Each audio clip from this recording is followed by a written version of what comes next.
Welcome back to Real News Talk. I'm Zach Lewis. I'm Matt Stoker. And we are sitting down with one Dr. David Henderson. Dr. Henderson, how are you? I'm doing great. It's great to be here tonight. Did Nice I tell to have you, you. you have a great radio voice. Yeah, in a Thank past you. life, you were probably doing this, and you're probably better at it than I am. You're going to put us out of business. Thanks so much, for sitting down with us. What brings you to the Lorenzo tonight? Well, I know Jeff, and I've been working with him for a little bit. Yeah. And was excited to participate in the event and get a chance to celebrate the festivities. Sure. And love to connect with people and have a chance to talk about what I do. So that's why I'm here. Jeff Crilly, the one man we haven't gotten on this show yet, the enigma that it continues to evade us all. He's a ghost. Yes. So, Dr. Henderson, what are you the doctor of? I am a psychiatrist, Oh, wow. actually. Oh, so all right. a lot of people confuse psychiatrists with psychologists. Mm-hmm. I'm an MD, so I did 4 years of medical school and then 4 years of a psychiatric residency in South Carolina. Moved out to Texas for my first job and then broke out into private practice on my own. So I've got actually now a group practice over at Mockingbird Station. Oh, if you wow. know where Yeah, the I know what that is. Angelica Theater is. Yeah. It's right next door. I love it, Angelica. I've always heard that psychiatrists can prescribe medicine. I'm sure there are more differences than that, but That is correct, and Yes. actually that's one of the main differences Yeah. is we have a medical approach as well as the psychotherapy approach. So I can do counseling and talk to my clients about the emotional struggles that they're having, but with specific diagnoses I can prescribe certain medications that really help people and transform lives. So why psychiatry, of all things to get into? It's interesting. I was fascinated with art and literature and history as a wow. kid. Yeah.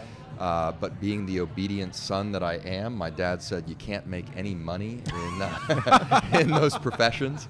And so he was like, you're going to medical school. But Yeah. I got back at him because I went into psychiatry. And what is the essence of all art and literature and music and history? It's the human mind and experience. Yeah. And one of the most powerful things for me is to be able to sit with a client and hear their life story and get a chance to enter into that narrative and maybe potentially through processing with them their life experience, change that narrative and move them in a different direction for their life. A lot of people that come to me, they're very discouraged. They're struggling with depression, anxiety, obsessive compulsive disorder, and some other severe mental illnesses like bipolar and schizophrenia.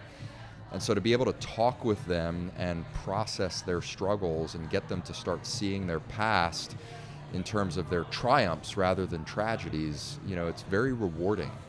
It can be challenging at times, but it's an exciting experience. I'm as sure well. I'm sure it's fascinating too. I'm sure a lot of people in college had this experience where you take intro to psych and then you come out of there and you think I understand everything about the human mind. Right. And I'm Right. you go home to your parents and you try to analyze them because you think you get it all. It all makes sense. But it is there's a truth to that because it is super fascinating work, I'm sure, and study as well. Well, one of the unique things about it is that the conversation that takes place in therapy is very different from conversations that happen just in our day-to-day experiences. I'm essentially calling out the elephant in the room, and I don't let my clients get away with anything that they say. And I preface that up front. We're going to be talking, and it's going to feel like we're just having a cup of coffee at Starbucks, but as you talk and as we process things, I'm going to challenge you with some of the patterns and patterns of thought, patterns of emotion that I'm seeing as we're conversing. And I want to dialogue specifically about that. And so clients initially find it a little bit, scary to be confronted on those things. But when we do, and when we make it open, an open discussion, it's amazing the kinds of insights that develop that are unlike any other personal relationship that you might have. I think what's also very important about what you do is I'm sure a lot of these people, the things that some of the things that you tell them have probably been told to them by their loved ones, by their friends, and they just don't carry the same weight as you, an educated third party, where they're coming for help. And I mean, you can break through where other people in their lives just can't. Well, and I that's true, but I also think it's the objectivity that I bring Right. to the sessions. a lot of what clients experience in their outside relationships play out between us as we develop and form a relationship. You know, a lot of my clients I've been working with for years at a time, and you're bound to reenact some of those experiences in therapy and in sessions. But unlike maybe other relationships that they've had, I don't shy away from calling that out and addressing that. For example, you know, somebody will come in and they'll have shown up 15 minutes late to their appointment, and we may have had a really difficult conversation the last time. I'm going to challenge them. Hey, what happened? Why are you late? What's going on? You know, what that's were you? uncomfortable. You know, it's and it's very uncomfortable. But when they recognize that I'm engaging them in a manner that I genuinely want what's best for them, right, and I desire their overall mental health, they're willing to open up. They're willing to process. Some of the clients that I see have shared things with me that they have never told another family member.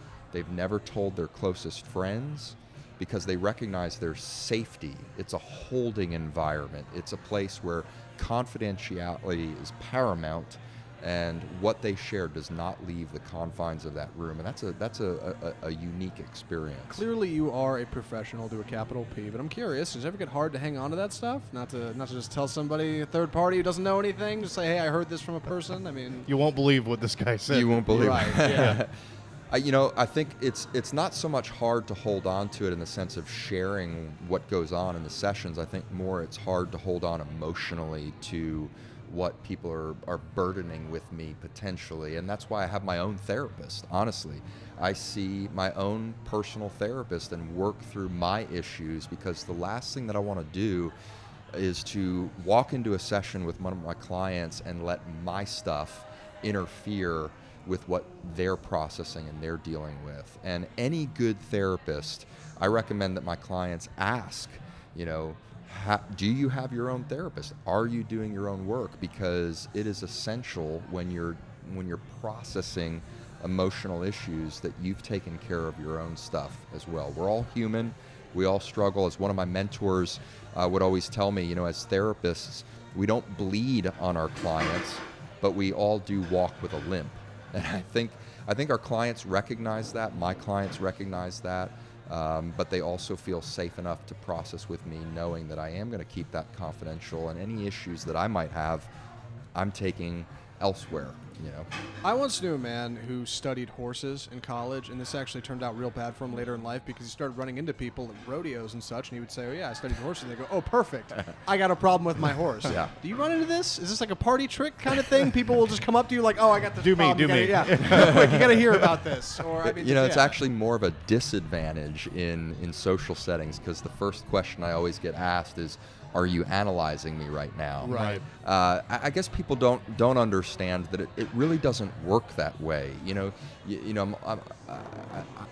when I'm in session, I put my sort of analysis hat on, but when I'm outside of session, I just want to enjoy life. One of my mottos is, life is meant to be celebrated.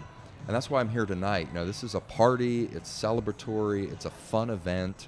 And it's a place where we can unwind and relax and just sort of enjoy that celebration for a little while. And that's kind of what I bring, you know, when I'm in social settings. And what do you think of the Lorenzo and the bar area here? It's quite a fascinating place. It's amazing. It's awesome. I love the aesthetics. I love the art. You know, and it's just a neat place to be. It's cool to hang out. Well, it really is a lot. There's a lot going on, I should say. We don't want to keep you from it. So real quick, how can people find out more about you?